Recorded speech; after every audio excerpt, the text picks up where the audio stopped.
चला तर मंडळी, आज बघूया साऊथ इंडियन हॉटेलप्रमाणे अगदी कापसापेक्षा मऊ हलकी इडली कशी बनवायची। त्यासाठी पीठ आंबवण्याची प्रोसेस महत्त्वाची आहे आणि जे डाळीचं तांदळाचं प्रमाण आहे ते देखील महत्त्वाचं आहे। आता बघूया ही इडली कशी करायची आणि त्याचबरोबर इडली बरोबर जी साऊथ इंडियन प्रकारची चटणी मिळते ती कशी करायची ते पण आपण बघूया।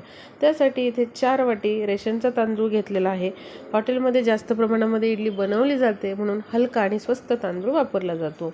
तर हा 4 वाटी तांदूळ आहे। त्यासाठी पाऊण वाटी आपण उडदाची डाळ घेतलेली आहे, 3 चमचे हरभरा डाळ, 2 चमचे मूग डाळ घेतलेली आहे। या सगळ्या डाळी तांदूळ एकत्रच भिजवायचे आहेत।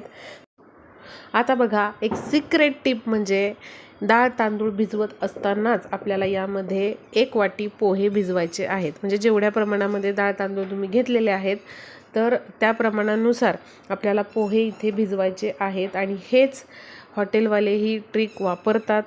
हे डाळ तांदूळ भिजवत असताना जर आपण पोहे यामध्ये भिजवले तर ते छान भिजले जातात आणि यामुळे इडली जी आहे ती छान फ्लफी आणि अगदी हलकी बनते।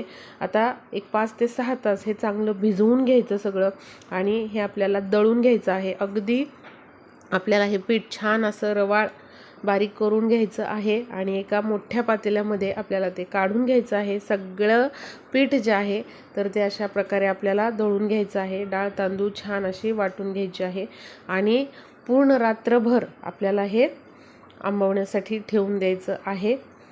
8 ते 10 तासांनंतर हे पीठ चांगल्या प्रकारे आंबवलं जातं। थंडी कमी आहे किंवा जास्त आहे यानुसार पीठ आंबायला कमी जास्त वेळ लागू शकतो। तर या ठिकाणी बघा, डबल पीठ झालेलं आहे आणि छान बघा हे फ्लफी झालेलं आहे पीठ छान आपल्याला हलवून घ्यायचं आहे, म्हणजे एकजीव करून घ्यायचं आहे। त्यामध्ये हवा मिक्स झाली पाहिजे आणि इडलीच्या साच्याला तेल लावून अशा प्रकारे आपल्याला इडल्या या वाफवून घ्यायच्या आहेत। आता चटणी बघूया। त्यासाठी ओला नारळ, कोथिंबीर, आलं, मिरची आणि यामध्ये कढीपत्त्याची पानं न विसरता टाका। थोडीशी उडदाची डाळ भाजून टाकायची आहे, हलकीशी भाजून घ्यायची, टाकायची। थोडंसं मीठ टाकायचं आहे आणि अशा प्रकारे आपल्याला यामध्ये थोडं थोडं पाणी टाकून ही जी चटणी आहे तर ती करून घ्यायची आहे। आता बघा, याला फोडणी देऊन घेऊया। त्यासाठी तेलामध्ये जिरे, मोहरी, हिंग, कढीपत्ता असतील तर लाल मिरच्या टाका। 12 मिनिटं झालेली आहेत। जी फोडणी आहे ती आपल्याला चटणीवर ओतून घ्यायची आहे। या ठिकाणी बघू शकता इडल्या पण चांगल्या कापसासारख्या मऊ मऊ झालेल्या आहेत।